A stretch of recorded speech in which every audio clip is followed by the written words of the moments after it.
ladies and gentlemen, gonna try to make a quick video here. You guys know me, that usually doesn't work very often.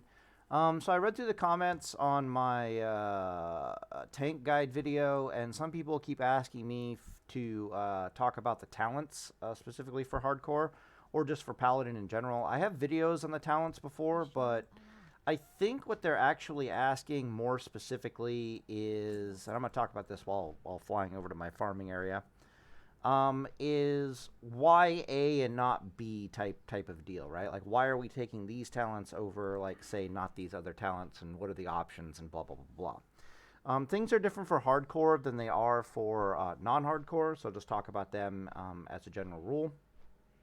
So I'll start off with the hardcore talents. So you can take Divine Strength, or you can take Divine Intellect. It depends on what Paladin build you're going to be going for.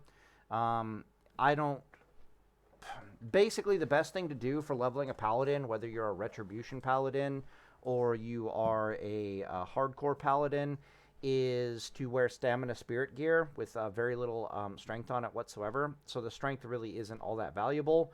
But you might actually end up wearing some intellect gear at some point in time, especially if you're like healing a dungeon or you're tanking a dungeon.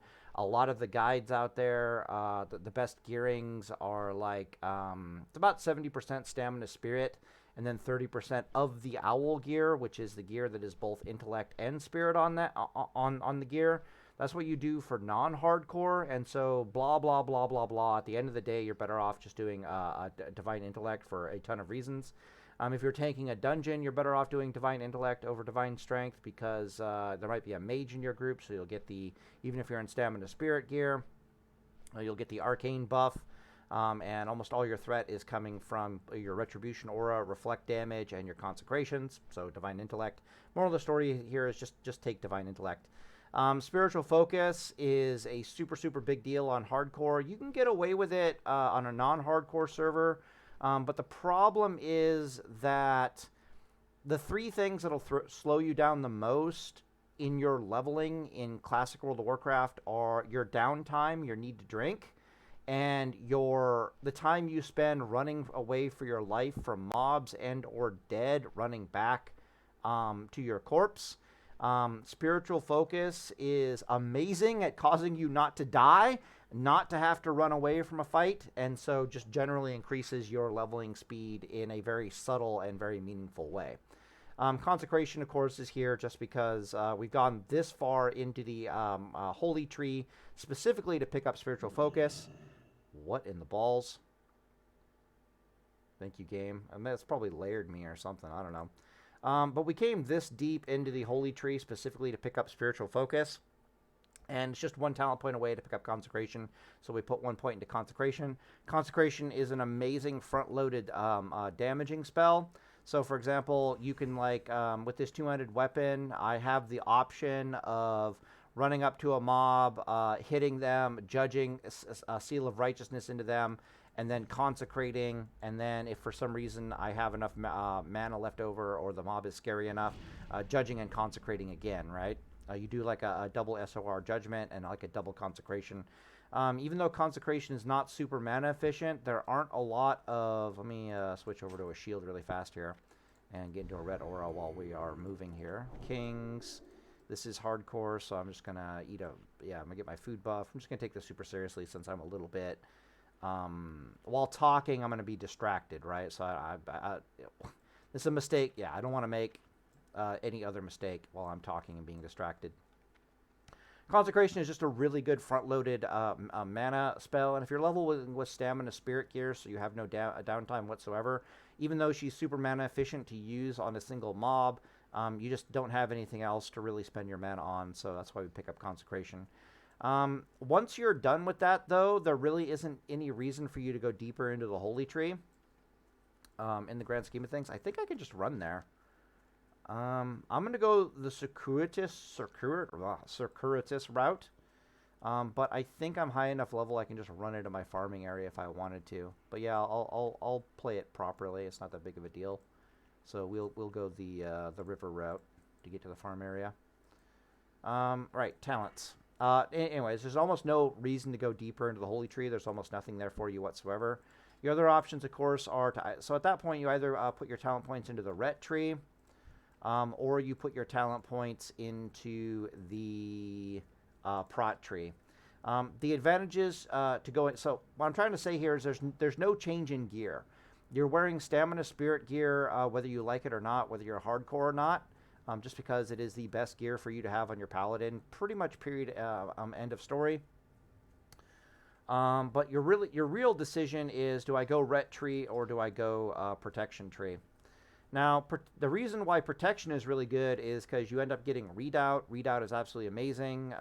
Improved devotion aura is terrible. It's garbage. It doesn't do anything whatsoever. Even if your plan is to be playing with a two-hander most of the time, when things get serious and you need to run for your life, or it's just scary in general. Wait, this is the wrong... I'm going to kill this guy here really fast. When things are serious and you need to run for your life, which is a waste of time, right? Option B, of course, is to swap to a shield and a knightly longsword, and then to use double seal of light and literally just to take the time to fight it out. You'll get more experience, and it's also safer and all that stuff. And that's when readout really shines, is when you desperately need it, even if you don't plan to need it. And of course, if you're tanking dungeons, it is definitely better than the Diva Aura. You're going to be using a Retribution Aura when you're taking dungeons anyways. Readout is just a absolutely broken ability, especially when you get a shield spike on your shield. It is a notable DPS increase. There's also some shields out there where it's like, chance on block, do more damage, yada, yada, yada. You just take Readout. Readout is a super, super good, super, super amazing talent. I want to pay attention here for a sec, make sure I don't fall in this damn river while I mine this stupid thing. But the real reason why we're going into the prot tree from a survival perspective is precision. Precision is absolutely amazing.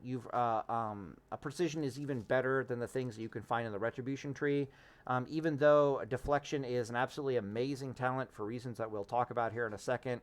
And then conviction is an amazing talent for leveling with a two-hander, and pursuit of justice is amazing, and seal of command is amazing. Precision is just also insanely good. Retribution tree, literally a lot of ret builds will go down here, pick up pursuit of justice, get seal of command, get 5 out of 5 conviction, and then refuse to go any maybe they'll get improved retribution aura, but they and then two-handed weapon specialization, but then they stop going any deeper into the ret tree, and they immediately jump over here to the protection tree just to get down here to pick up 3 points of precision. Precision is a super big deal. What's going on here? Is this Braithorn? Where's it at? Precision is a super big deal for reasons that... how do I put this? You're going to miss a lot of attacks when you are leveling, and when you're using a two-hander, especially a slow two-hander like you want to use with Seal of Command, missing attacks can literally get you killed. Seal of Command also has a Seal of Casino issue associated with it. Basically, Seal of Command double dips on block, not block, dodge, and parry, but mostly like dodge, parry, and miss. And what I mean by double dips is Seal of Command requires you to first hit the target, okay? Then Seal of Command has a chance to proc, and when Seal of Command procs, Seal of Command also has a chance to be dodged, missed, and parried as well as blocked and all that stuff. So it double dips on anything that is dodge or parry or miss associated with your auto attack. And precision is absolutely amazing for helping Seal of Command do Seal of Command things. Precision is amazing for two-handed weapons, just because if you watch my other videos, people are dying in hardcore a lot because they're using slow two-handed weapons. And slow two-handed weapons are amazing when you're hitting the target, but every, like 1 in 50 mobs, you're going to like dodge and you're going to miss the target so many times, dodge, parry, and miss, that you're going to be in a fight for your life before you know it. And precision causes the math on that. But using faster two-handed weapons and having the precision talent basically causes that to be a non-factor in the grand scheme of things. So one of the big reasons we're even going down the prot tree is to pick up precision. The second big reason, and this is more hardcore, but a little bit of it translates over to a non-hardcore server. Let me take a drink of water. Is Guardian's Favor. So freedom Freedom is a skill that is a huge part of you being able to run away and live as a paladin. Bubble, of course, is a really big reason why you can run away and live in Paladin, but freedom is even bigger because once bubble wears off, especially in the lower levels, when it's not a 12-second duration, it's like an 8-second duration. If you get netted or rooted or something like that, it can be a literal death sentence. We're almost to the farming area. Freedom has a 20-second cooldown and normally only lasts 10 seconds. But when you get these 2 points in Guardian's favor, Freedom suddenly has a 20-second cooldown and lasts 16 seconds. Mobs in Classic World of Warcraft, in the lower levels, they chase you for 10 seconds before turning around. But in the higher levels, they chase you for 16 seconds before turning around. And having a Freedom that lasts exactly 16 seconds basically means that you never find yourself in a situation where you're being slowed, netted, or rooted, because your Freedom just lasts long enough that if you're running away in a straight line and you're not releashing the mobs, the Freedom is there for you completely. What else there to say about the Freedom here? Being netted or slowed. Netted is way worse than being slowed or stunned. Is an absolute disaster when you're trying to run away from your life in Classic World of Warcraft, because 2 things are leashing the mobs.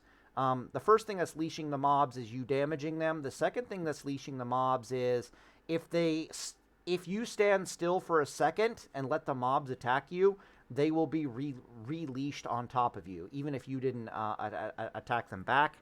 The mechanics are a little bit more sophisticated behind that. If you've gotten far enough away from the mobs, then you standing still will cause them to run back anyways. But if you haven't gotten far enough away from the mobs, they will releash on top of you because you're standing still.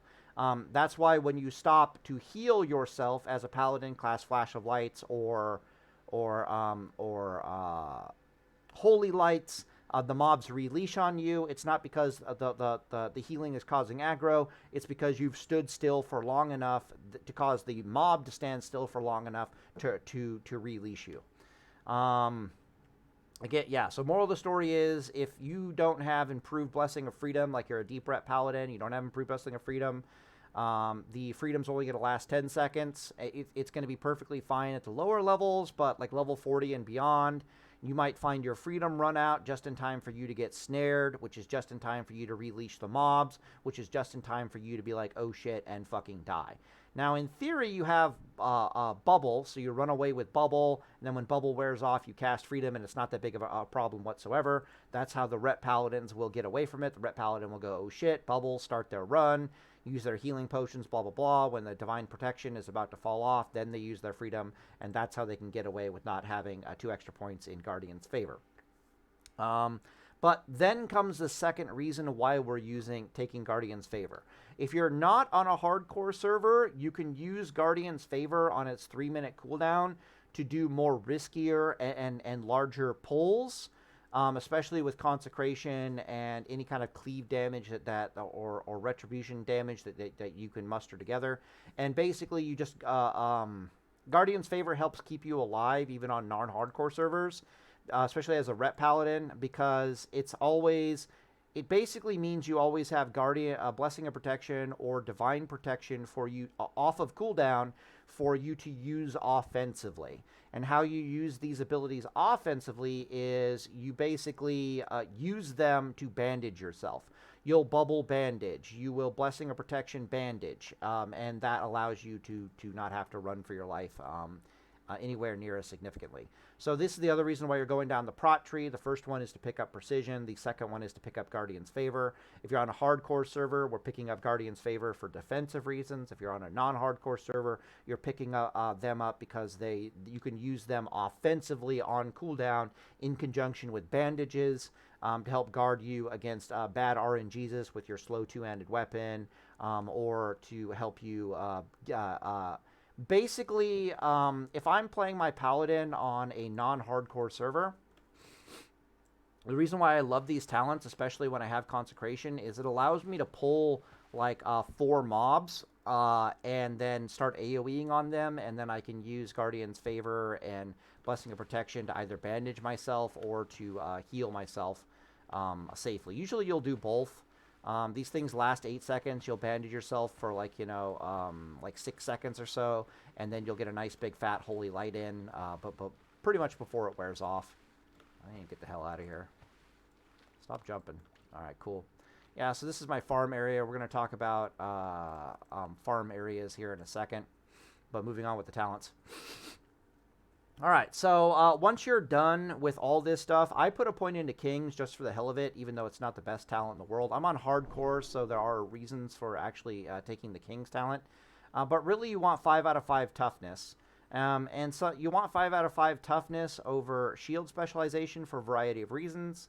The first one is you might not be using a shield. You might be using a two-handed weapon. The other reason is that shield block damage reduction happens after armor. So, for example, if you took 100 damage and you had 50% armor damage reduction, right?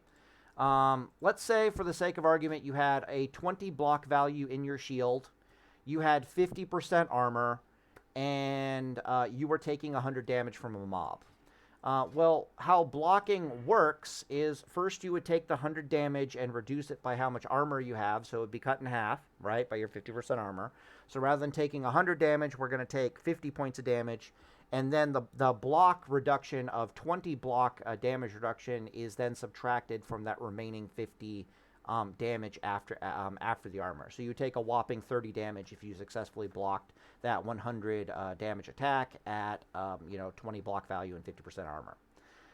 This is one of the reasons why we end up taking toughness.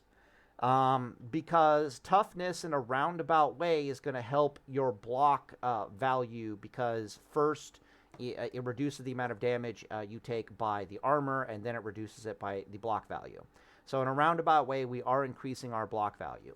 The second reason we take toughness is because it's a damage reduction that is there for you even if you're not blocking, right? If you're not wearing a shield, it's damage reduction that is there for you. If you are wearing a shield, it's still damage reduction that is there for you. In fact, the main reason you put on a shield is not for the block value, it's for the massive increase in armor, and toughness synergizes with that spectacularly. Hopefully we get the idea here. However, once we are done with 5 out of 5 toughness, we do actually put about 2 points into shield specialization. That's basically, you'll put like, you'll get your 5 points here, you'll get your 5 points here, and then we put like 3 points into improved Hammer of Justice. You can put 2, you can put 3, it's fine. And then the remaining points go into shield specialization. I like taking Kings, so I put like 4 points here, I'll put like 3 points here, and then I'll put like 1 point here, then 1 point into like shield specialization. If you're a fan of taking dungeons, then you put no points into shield specialization, and the spare points instead go into improved Righteous Fury. This is hardcore. I don't plan on taking dungeons for a long time. So moral of the story is shield specialization ends up getting sacrificed for things like improved Righteous Fury, Hammer of Justice. I like putting 3 points in Hammer of Justice just because there's a lot of mobs where it's highly inefficient for you to try to kill them.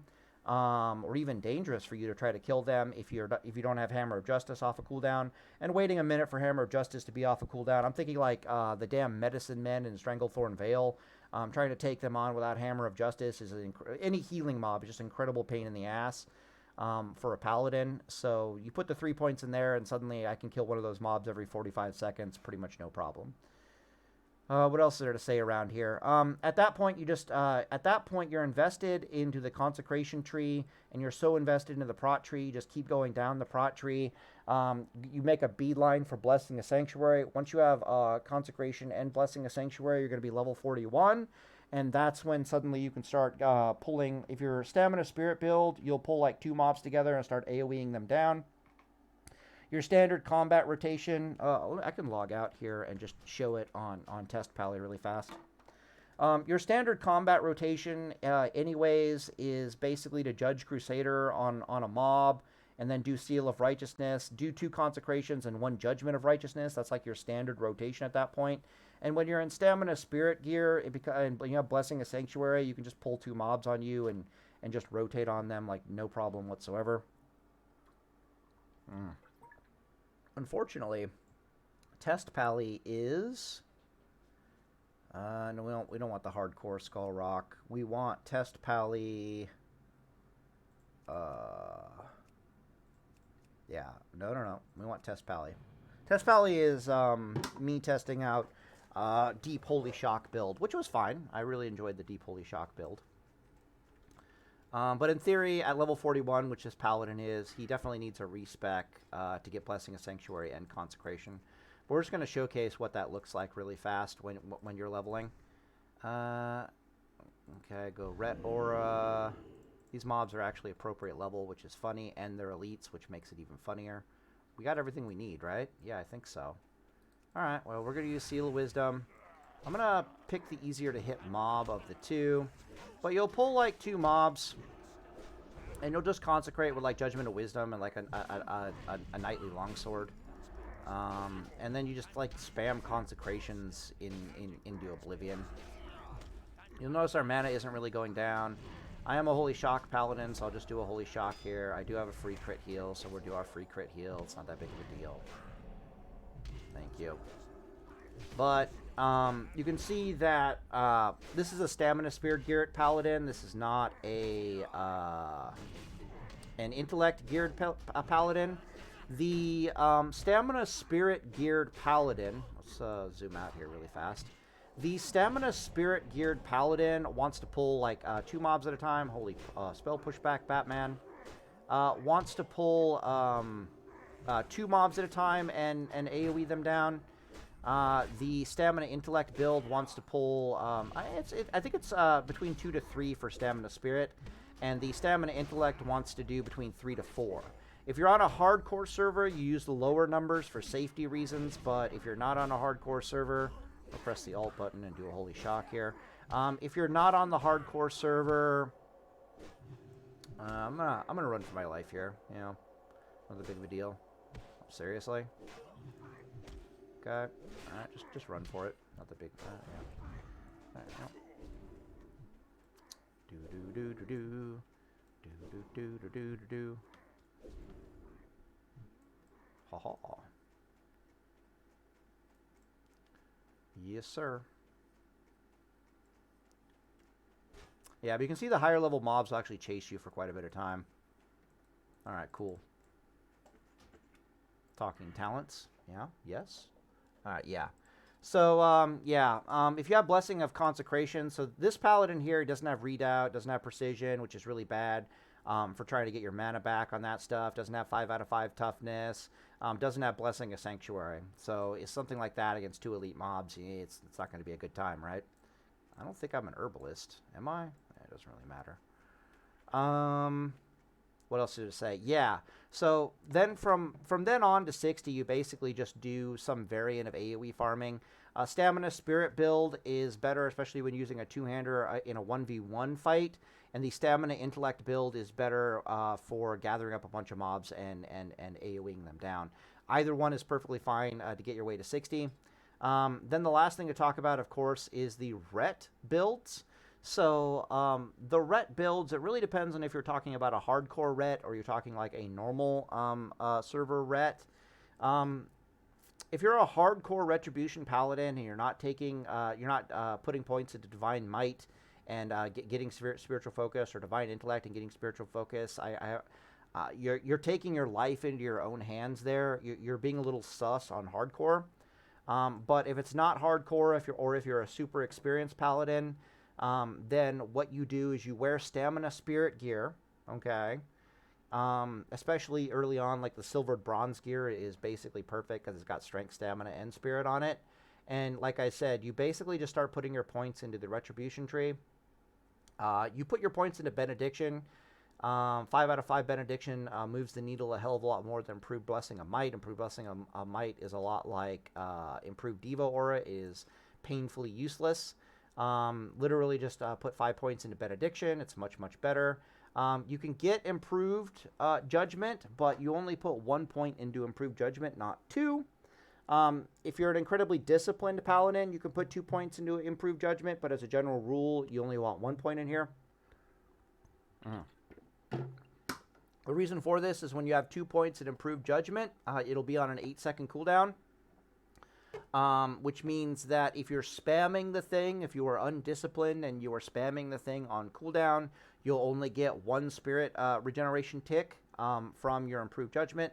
However, if you put a single point in improved judgment, it has a 9-second cooldown, which means you can spam the damn thing on cooldown, and you will in fact get 2 spirit regeneration ticks.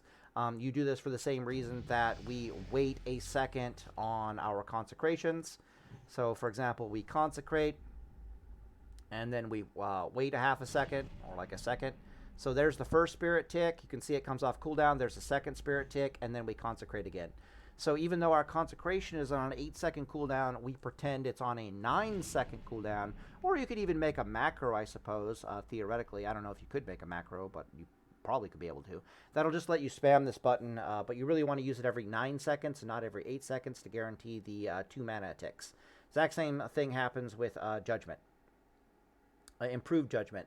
If you have consecration as well, you can ignore this, right? So if you've done the whole, I'm going to put 11 talent points into the prot tree and pick up consecration, and then I want to put points in the ret tree. If you're going that route, then you can definitely put 2 points in improved judgment, because at that point you're just trying to front load all your abilities before you sit on your hands and let spirit regeneration do its thing. Like I said, normally when you fight things, you are with a 2-handed weapon. You're running up. You're judging. I actually have a 2-handed weapon on this guy. We can showcase this really fast. Seal of Righteousness, rank 5, sure thing. So normally what you're doing is you're running up to the mobs. You're like judging, resealing. You're consecrating, and then you're going to put like another judgment, another consecration, and then let spirit regeneration happen. Right, so it would be like, judge, and then it would be like reseal, consecrate. This mob already died. A normal equal level mob would still be alive, and we'd still be beating on them, and we still have to go through the whole regeneration process. That's basically your 2-handed way of doing it. At the lower levels, the mobs die so quickly that it's a little bit different. You literally just run up, judge SOR, do like 1 consecration, and then let spirit regeneration finish them off. I then like to finish them off with a Judgment of Righteousness, reseal, run up. It's just a whole thing. But we can do it a bit more appropriately, where we do like the double hit combo, and then we basically just sit on our hands and let spirit regeneration happen.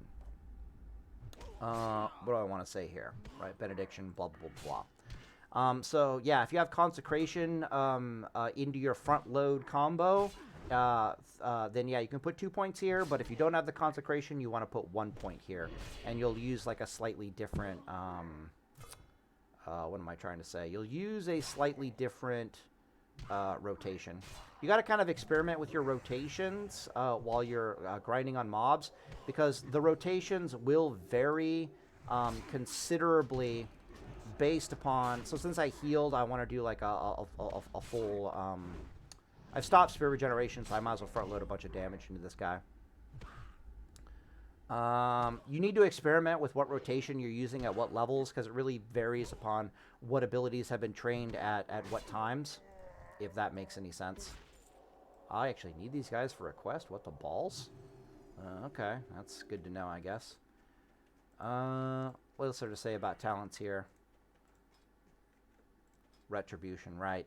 Anyways, parry. The deflection talent is basically worth its weight in gold.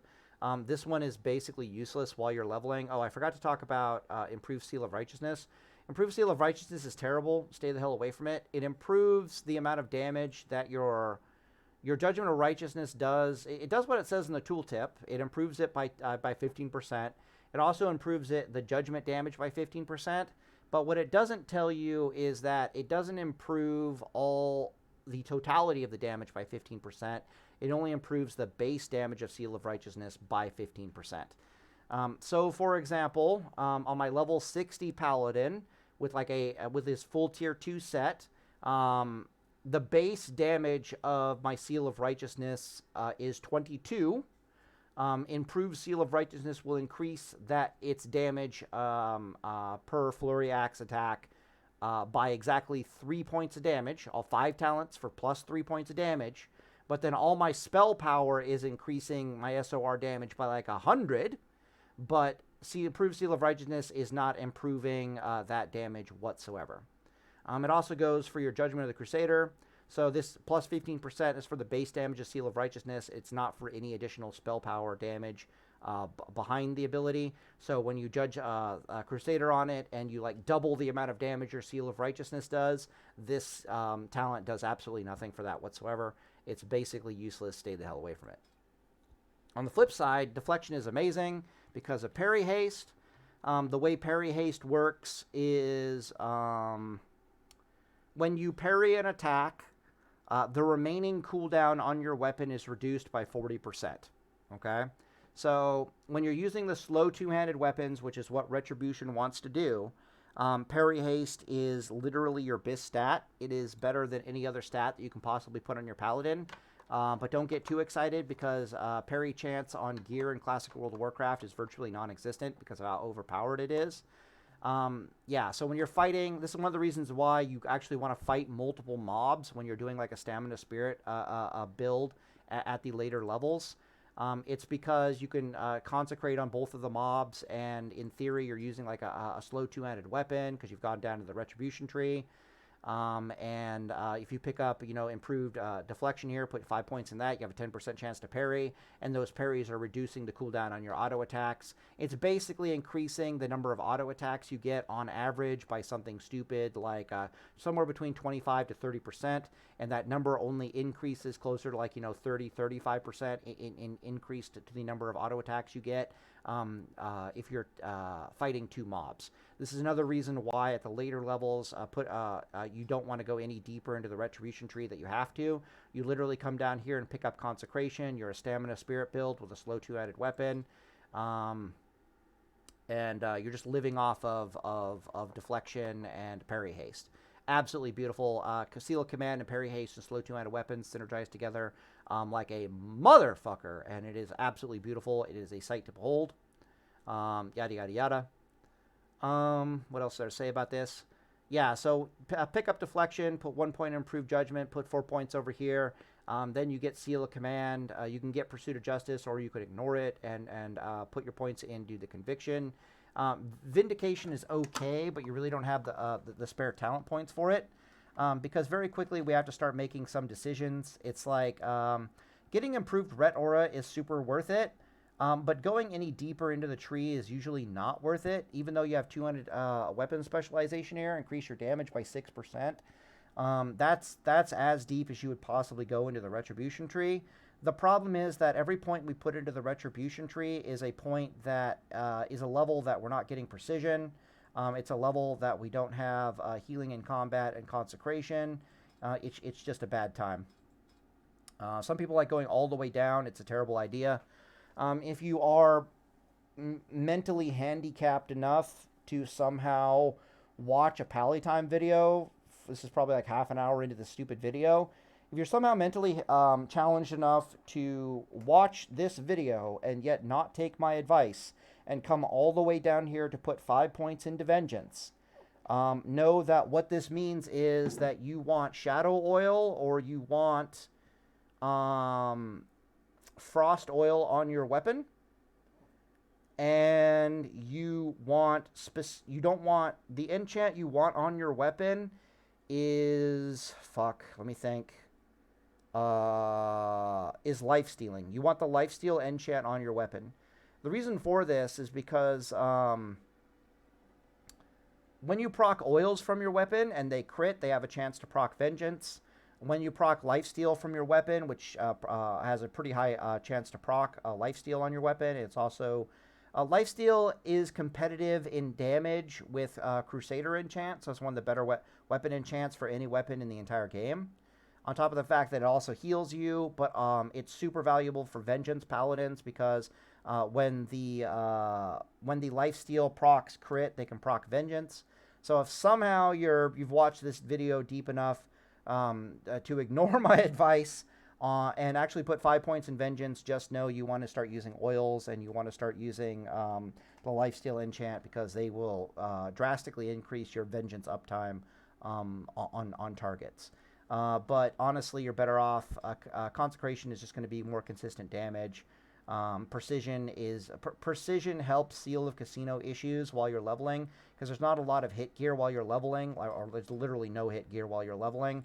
And hit gear is going to be the number one way to increase Seal of Command's viability. Of course, the other way to increase Seal of Command is parry haste, which is why, you know, fighting 2 mobs at a time becomes more it's just more. It's just way more gains than you're going to get from putting any points deeper into this tree whatsoever. And of course, if we're fighting 2 mobs at a time, we're going to be Stamina Spirit gear. We might as well have Consecration. Consecration actually becomes mana efficient once you're fighting more than 1 mob at a time. She's very mana efficient at 1 mob at a time. Becomes mana efficient when you're fighting more than 2 mobs at a time. So yeah, that pretty much ends the talents. If I didn't talk about it, it's because there's no point in taking it. Like I said, Vindication is kind of pointless because there's better things to put your talents in. Eye for an Eye is pointless because there's better things to put your talent in. Retribution Aura is fine because at this level, somewhere around there, we want to be fighting like 2 mobs at a time. There are times when you don't want to fight 2 mobs at a time. So, for example, if the mobs have like really fast auto attacks, you don't want to be fighting 2 mobs at a time. If the mobs have really slow auto attacks, you don't want to be fighting 2 mobs at a time. How can you tell if a mob has fast or slow auto attacks? Well, for the humanoids, it really depends on what weapon they're wielding. So some of these ogres out here have these one-handed weapons, which means they're going to attack pretty quickly. Some of them have giant two-handed weapons, which means they attack pretty slow. As a general rule, most mobs attack you every 2 seconds. The exceptions to this are the cats. Cats attack you like every 1.6 seconds or 1.5 seconds. They have really, really fast attacks. Paladins love fighting mobs that have fast attacks because it procs more of our Retribution Aura, and it causes us parry haste all over the place, on top of all the reflect damage we have from like shield and readout and shield spikes and all that good stuff. So anyways, I'll end the video here, and Deus Volt. Oh, damn, there's one last thing I need to talk about here. And that is one-hander versus two-hander grinding selection. So, in all my hardcore guides, I keep telling you guys, use a one-hander, use a one-hander, use a one-hander. The advanced, use a one-hander and a shield, use a one-hander and a shield, using a one-hander and a shield. The advanced version of that, however, is that it actually depends on what area we're in for farming purposes. Go Anniversary, go Doomhow, yeah, sure. So, for example, if there's a lot of patrols around in your area, then you're going to want to go Sword and Board. Because it's only a matter of time before you aren't paying attention and a patrol or a respawn comes after you, and you just want to have, like, you know, high health and high mana. If you're in an area that does not have a lot of patrols, like this area out here has almost no patrols whatsoever. Like, what I mean by this is the mobs aren't patrolling around in a wide circle. If you watch them, they're patrolling around in like a tiny, tiny circle. Like this guy is like patrolling in a circle like around this area. This guy is patrolling around. On top of that, these mobs are not the kind of mobs that are going to go run away from us whatsoever. I need this. I need this. Right? So under these conditions, using two-handed weapons is the way to go. The reason for this is we don't need to use a shield under these circumstances. There's not going to be anybody showing up to the party. Worst case scenario, this mob will respawn immediately after dying. But as you can see, we're just perfectly safe in this area, right? No patrols. The mobs aren't patrolling. Everything is fine. The other element here would be runners. Runners are the equivalent. If you're fighting runners, even if there are no patrols, you're basically fighting patrollers. If you're a paladin, and you can see I have it here as Shift F, we have Seal of Justice. That's our main way that we stop runners, besides, you know, just holding a Judgment of Righteousness to kill them. So we try to kill them with a Judgment of Righteousness held in reserve when they get low life, but if that fails, we immediately have to, like, Seal of Justice. If I'm fighting humanoids that were run in Classic World of Warcraft and I realize that running could be a problem, I'm going to wear a shield and I'm going to use a one-hander, period, end of story. But if I'm in a cave, I don't know why I'm in a cave under these circumstances, but there are times and places when using Judgment of Justice is better than anything, if that makes any sense. But what I'm trying to point out here is there are places to use two-handed weapons, and to understand when and where to use two-handed weapons is a really big deal. If the mobs are not patrolling around, if there are no patrols, and the mobs are not the running type of humanoid mob, then two-handed weapons is perfectly fine and serviceable. But if there's anything else going on, you're better off using a sword and board. There are other reasons to use sword and boards, like I like using sword and board versus kitty cats, especially if the shield has a spike on it, just because they attack you so fast that they're going to proc readout, they're going to proc the shield spike. I'm going to gain some damage bonuses off of that. But it's just equally viable to use like slow two-handed weapons against cats. If you have the 5 points of precision, because you have like 10% chance to parry an attack, so you're just going to like live off the parry haste there, if that makes any sense. But here, as you can see, I'm in a place where I'm fighting mobs that I can use Exorcism on here out in Ashen Vale, right? I have levels on the mobs, so there's almost no way they can block, dodge, and parry me to the point where I will lose a 1v1 with them. I'm not using Consecration, even though I have Consecration, because I can use Exorcism instead. And I'm literally just running around, auto-attacking these mobs to death, front-loading my spells, and sitting on my hands and letting my Spirit Gear do its damn thing. Perfect place to not use a shield. But you better believe if for some weird reason I'm fighting 3 mobs, I'm going to swatch to this to my shield and my one-hander. I'm just trying to get to literally next level. I get my Knightly Longsword, and we are Gucci. But yeah, I would be using Double Seal of Light. There's basically no way to die if you're using Double Seal of Light. But anyways, this video is already long as hell, so I'll end the video here and Deus Vult. But yeah, you can see here the mobs aren't patrolling around. They're not runners. There's absolutely no reason for me not to use a two-hander right here. The other thing that will dictate whether I'm using a one-hander or a two-hander while I'm leveling are auction house prices or like dungeon drops. Sometimes you just get a good, nice, fast two-hander in a dungeon, and it just becomes the better option to use the two-hander. I am aware, however, that I'm in violation of my own program compliance rules. I made that video a while ago basically saying that when I'm playing hardcore Classic World of Warcraft, I'm going to follow these 7 rules. One of those rules is I'm going to level 1 to 60 sword and board. I'm currently in violation of that rule, so I need to be extra cautious and or extra justificational as to why it's okay for me to do this. And if I was leveling someplace else and using a two-hander, it might be completely unjustified right now. But I'm looking at the situation. I'm like, yeah, there's no mobs that are going to show up to this party. It's just 1v1 heaven, and they're lower level than me, and yeah. So anyways, I'll end the video here, and Deus Vult. Oh, fun fact. There's a huge power spike. There's 2 huge power spikes in Classic WoW while you are leveling that are going to make you feel like you're doing something wrong. The first power spike is at level 30. How do I put this? Mobs die really quickly prior to level 31, but then over level 31 they suddenly they take much longer to kill. So mobs down here will take roughly 15 seconds to kill, but if I found a level 31 mob, they would take closer to like 20 to 22 seconds to kill.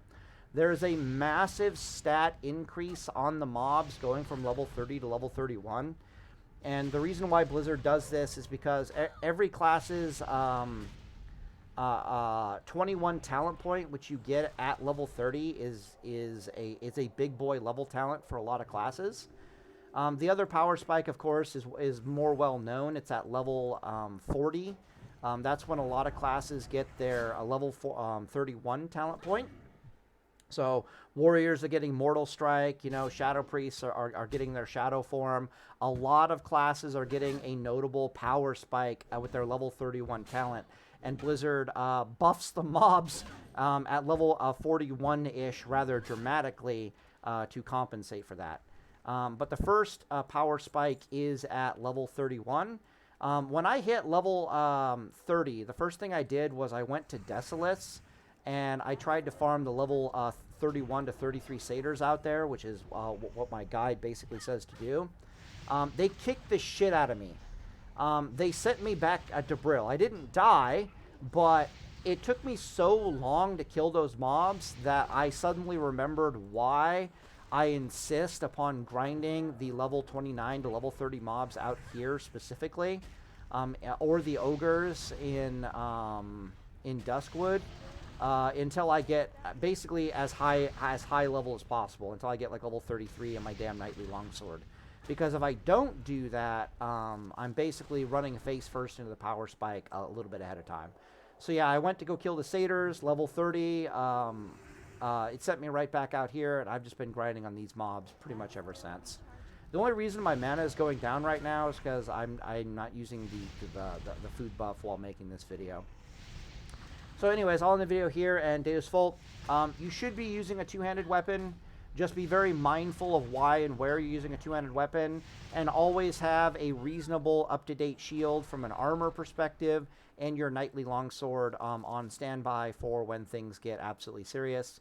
Again, if things are getting serious, you're going to swap to your knightly longsword and your shield. You're going to be using a double seal of light. There's a really powerful positive feedback loop. God damn it, there's more things I need to talk about. There's an extraordinarily powerful positive feedback loop between your stamina spirit gear and how your healing and your armor. All right, you follow me on that? So, for example, I'm going to go make a shaman hardcore a shaman hardcore leveling guide here in a moment, possibly when I'm done making this video right here. Because one doesn't really exist, and everyone's using like they're leveling in hardcore shaman as if they're using the PvE, they're using the speedrunner guides for servers where death is fine, which is terrible, right? And one of the points I have to make for them is that all right, so I'll give the argument for the positive feedback loop here, okay? Let me drink a drink of water really fast. Positive feedback loop. So, for shamans, when they put on a shield, they gain plus 25% increased durability. Okay, this is for shamans, all right? But the same thing happens for paladins, it's just the numbers are a little bit lower, okay? When you put on a shield, a shaman, they gain plus 25% increased durability. That's from like a raw HP perspective. So for example, they'll go from having like 800 effective hit points to having 1,000 effective hit points. Okay. But what also that the shield does is because you're taking less damage from your armor, it increases the value of any healing you're doing on your class by the exact same amount. So it increases your standing effective HP by, for a paladin, we'll say 20%. But it also increases the effectiveness of your heals by 20%, right? Because the value of any HP or healing you have on your character has been increased by 20%. When you're wearing stamina spirit gear, it's also increasing the value of you're surviving longer, therefore spirit regeneration is happening for longer before you need to heal yourself. And then when you do need to heal yourself, it's increased by 20%. Hopefully you're starting to see the positive feedback loop here, right? If you're using Knightly Longsword, Shield, and then you're using Double Seal of Light, you're getting even more of a powerful feedback loop, because the Seal of Lights are going to help you survive even longer before you need to heal yourself, which lets your spirit regeneration gear do its job even better. And then suddenly you have even more heals you can put in on yourself, and it's just this terrifying positive feedback loop to the point where the shield is increasing your survivability by like 40 to 50%. And that's for a shaman. For a paladin, the shield is increasing your survivability by like 100%, and no, I'm not even fucking joking. And a lot of that has to do with the fact that the knightly longsword and the seal of light and your spirit gear are just heavy lifting at that point. So, yeah, I have videos of basically me walking into 4 mobs and proving definitively that with the Seal of Light and Knightly Longsword, I'm literally unkillable. So, but yeah, that's because of all the positive feedback loop there. But you need to keep this in mind because when you're using this two-handed weapon, you're losing a lot of that positive feedback loop. You're gaining some positive feedback in the sense that the mobs are dying faster, therefore you're taking less damage, but you're also losing in the feedback loop from a survivability perspective because this means you're going to run over to the next mob and front load all your spells even faster, so your spirit regeneration does even less and less for you at that point. But we wear the spirit regeneration gear over the strength stamina gear because it causes us to have no downtime. And then when the situation gets serious for whatever reason, we can go sword and board. And when you're wearing strength stamina gear and you're forced to go sword and board, there's no positive feedback loop there. It's not the same as spirit gear, right? But when you're wearing the spirit gear, the positive feedback loop is immense. It's literally tremendous. Tremendous. So anyways, yeah, this was supposed to be a quick video, but you guys know me. I'm just going to vomit information at you for an hour. And day is full.